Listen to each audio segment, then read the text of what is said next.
Sir, আজকে দেখছি আপনার ভীষণ মন খারাপ। চলুন একটা গল্প শোনাই। যখন আমার ভীষণ করে কষ্ট হয়, আমি তখন এই কথাগুলো নীরবে শুনি। ধরুন আপনার খুব অসুস্থ মনে হচ্ছে, কেমন জানি শূন্য শূন্য লাগছে, ক্লান্তি লাগছে। তখন আপনি একজন ডক্টরের শরণাপন্ন হইলেন। ডক্টর আপনাকে অনেকগুলো রিপোর্ট দিল।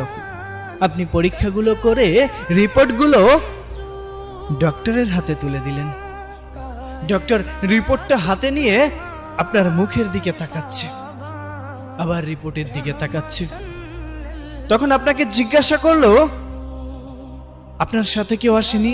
তখন আপনি বললেন, না, আমি একাই এসেছি।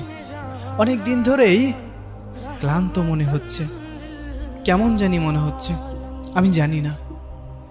তখন ডক্টর অনেকটা মলিন মুখে বললেন, হয়তো আপনাকে এই কথাটা বলা উচিত হবে না, কিন্তু তারপরও যেহেতু আপনার সাথে কেউ নেই, আপনাকেই বলতে চাই। আপনি আর 2 মাস বাঁচবেন। আপনার জীবনের সব ইচ্ছা আকাঙ্ক্ষা সবকিছু পূরণ করে নিন। যদি কোনো কিছু ইচ্ছা অপূরণীয় থাকে, আপনি পূরণ করে নিতে পারেন। এই 2টা মাস আপনি এই পৃথিবীকে দেখে নেন। আপনার যে রোগ ধরা পড়েছে, আমি সে রোগের নাম নিতে চাচ্ছি না, তবে ভেঙে পড়বেন না। মানুষ মাত্রই মরণশীল, আজ না হোক কাল ঠিকই চলে যেতে হবে।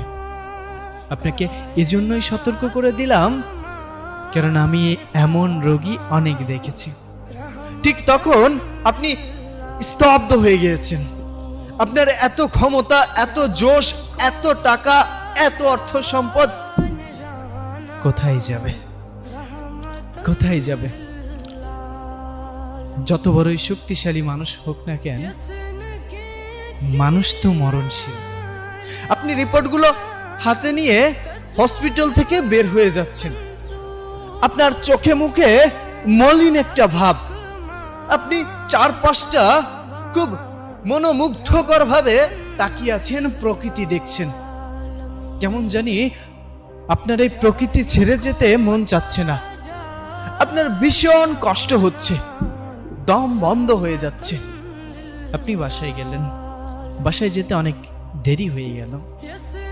তখন প্রতিদিনের মতো আজও বাবা বলে উঠলো, দেখো তোমার গুণধর ছেলে এসেছে, নাও এখন হাত পা ধুয়ে খাবার দাও, খেয়ে আবার বের হোক।